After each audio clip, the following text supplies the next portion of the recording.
પ્રશ્ન થવો જોઈએ કે જો આપણે અજર અમર આત્મા છીએ અને બધા એક સરખા છીએ, મારી અંદર જેવો જીવાત્મા છે એવો જ તમારી અંદર છે, એવો જ તમારી અંદર, આ બાળકોની અંદર, આ તો આપણે મનુષ્યોની વાત કરી. જીવાત્મા તો બધાયના સરખા છે. ગાયની અંદર જે જીવાત્મા છે, કે પછી કીડીમાં જે જીવાત્મા છે, કે હાથીમાં જે જીવાત્મા છે, બધો એક સરખો જ છે. પુરુષો મહિલાઓ જેવો ભેદ આત્મામાં નથી. બધાયના આત્મા એક સરખા છે. અરે આપણે કોઈ જન્મમાં મહિલાઓ હતા, પાછા પુરુષો હતા, પાછા કૂતરા હતા, પાછા કોઈ ગધેડા બન્યા હતા. આપણે કેટલી જગ્યાએ ફરી ફરીને આવ્યા છીએ. તો પ્રશ્ન એ થાય કે સંસારમાં આટલા બધા ભેદભાવો કેમ છે? એના માટે સંસારનું રહસ્ય સમજવું પડશે. સંસારમાં આટલા બધા ભેદભાવો કેમ છે? જુઓ તમે, એક વ્યક્તિ ગરીબના ઘરે જન્મે છે, એને નાનપણથી કેટલી ગરીબી, એને સારા કપડાં પહેરવા માટે ના મળે, એને સારું ભોજન ના મળે, એને સારી નિશાળ ના મળે, સારા શિક્ષકો ના મળે, સારું શિક્ષણ ના મળે, એટલે પ્રગતિના ચાન્સીસ કેટલા ઘટી જાય. એ ડોક્ટર કે એન્જિનિયર બને એની શક્યતા જ ઝીરો થઈ જાય, કારણ કે એને શિક્ષણ જ નથી મળ્યું, એને સારા મિત્રો ના મળે, સારું વાતાવરણ ના મળે. અને બીજી બાજુ જે અમીર પરિવારમાં જન્મે, કોઈક મુકેશ અંબાણી ત્યાં જન્મ લે, નાનપણથી કરોડપતિ, અરે સોના ચાંદીના વાસણોમાં તો જમવાનું છે, જે વસ્તુ માગે તે હાજર થાય. મર્સિડીઝ ગાડીની દુકાન પાસેથી નીકળે ને વેણ કરે, પપ્પા મર્સિડીઝ લઈ લો, તો મર્સિડીઝ હાજર થાય. આવી જાઓ જ લાલી. એને સારી નિશાળ મળે, સારું શિક્ષણ મળે, સારા મિત્રો મળે, સારું વાતાવરણ મળે. કેમ આટલા બધા ભેદભાવ? બુદ્ધિમાં કેટલા ભેદભાવ છે. એક વ્યક્તિ એવો હોય અત્યંત બુદ્ધિશાળી, તીવ્ર પ્રતિભા, એક વાર વાંચે ને યાદ રહી જાય, પરીક્ષાને આગલે દિવસે વાંચે તો પહેલો નંબર લઈ આવે. અને બીજી બાજુ બિચારો આખું વર્ષ મહેનત કરે, વાંચી વાંચીને ચોપડીઓ ફાડી નાખે, વાંચી વાંચીને એમને ફાડી નાખતા હોય લોકો, તો વાંચી વાંચીને ચોપડા ફાડી નાખ્યા હોય, અને તોય જયારે પરીક્ષામાં બેઠો હોય, પેપર સામે આવે તો છત ઉપર જઈને બેઠો, હે ભગવાન કંઈક દયા કરો, એકાદો પ્રશ્ન તો આવડી જાય એટલી તો દયા કરો. ઉપર જઈને બેઠો હોય, છેવટે કઈ યાદ ના આવે, આખા પેપરમાં રામ રામ રામ રામ લખીને આવે. એટલે રામ રામ ભજન તને મોક્ષમાં કામ લાગશે, પરીક્ષામાં તો વાંચેલું લખવું પડશે. તો કેમ બુદ્ધિમાં આટલા બધા ભેદ છે, રૂપમાં આટલા બધા ભેદ છે? કોઈક અત્યંત સ્વરૂપમાં, કોઈ કદરૂપા. નસીબમાં ભેદ છે કેટલા બધા. તમે જો અમુક લોકો જે ધંધામાં હાથ નાખે એમાં સફળ, જ્યાં હાથ નાખે એમાં સફળતા જ મળે.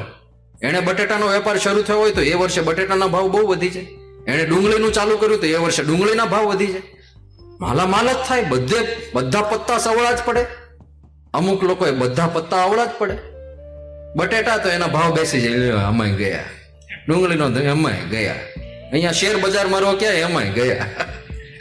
જ્યાં આવે તો ઉતરેલી કઢી પાઈ દીધી હોય એવું જ મોઢું કરીને આવે, અમાય ગયા. આમાં મારું નસીબ જ ફૂટલું છે. કેમ આવું થતું હશે?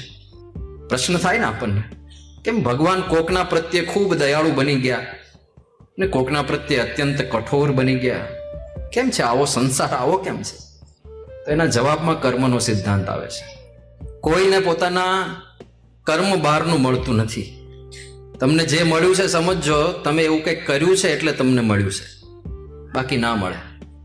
જે કાંઈ પણ આપણને આ જન્મમાં પ્રાપ્ત થાય છે એ આપણા કોઈક ને કોઈક કર્મોનું પરિણામ છે. એ આ જન્મે કરેલા પણ હોઈ શકે, એ પૂર્વ જન્મે કરેલા પણ હોઈ શકે.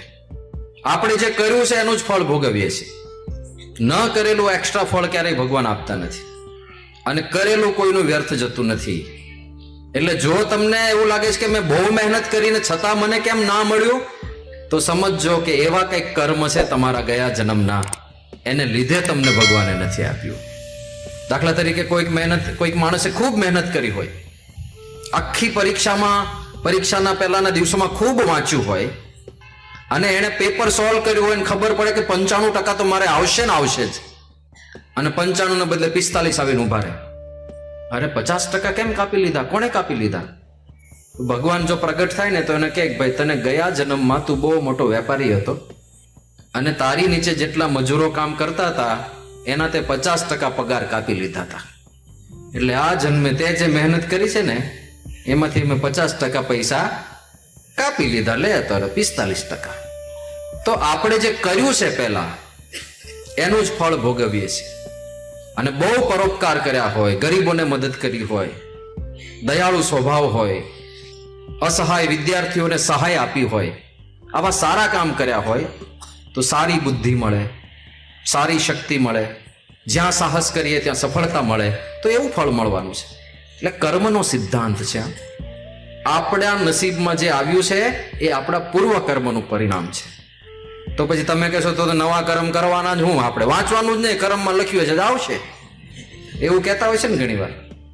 તો અત્યારનું કર્મ પણ અગત્યનું ને, પૂર્વ કર્મ તો છે જ, પણ અત્યારે તમે કર્મ કરો એની એના કરતા વધારે અસર છે. એટલે અત્યારે શું કરીએ છીએ એ આપણે નક્કી કરવાનું. પછી વિદ્યાર્થી બેસી રહે તો પૂર્વ કર્મ ના ફળે, તો ના ફળે. પૂર્વ કર્મ ક્યારે પરિણામ આપે? મધ્યમ મહેનત. દાખલા તરીકે પૂર્વ કર્મને આધારે તમારા 70% લખ્યા હોય, પણ તમે ખૂબ મહેનત કરો તો 70 ના 90 થઈ જાય, અને તમે સાવ મહેનત ના કરો તો 70 ના 50 થઈ જાય. પણ એક બેલેન્સ જળવાઈ ગયું કે 70 તમારા નસીબના છે. તમારા નસીબના જ 90 હોય અને તમે ખૂબ મહેનત કરો તો 97 એ પહોંચી જાઓ. નસીબના 90 હોય ને કાંઈ મહેનત ના કરો તો 70 આવીને ઉભા. તો એવાય દેખાય ને, કારણ મહેનત નથી કરતા તોય 70% છે, એમના પૂર્વ કર્મ છે. પણ મહેનતનો તો ફાળો છે જ પાછો. મહેનત વ્યર્થ નથી જતી, એ તો કરવાની જ છે. પુરુષાર્થ તો કરવાનો જ છે. છટકબારી શોધવા માટે જ્ઞાન નહીં વાપરતા ક્યારે. ઘણી વાર જ્ઞાનનો દુરુપયોગ કરતા હોય લોકો.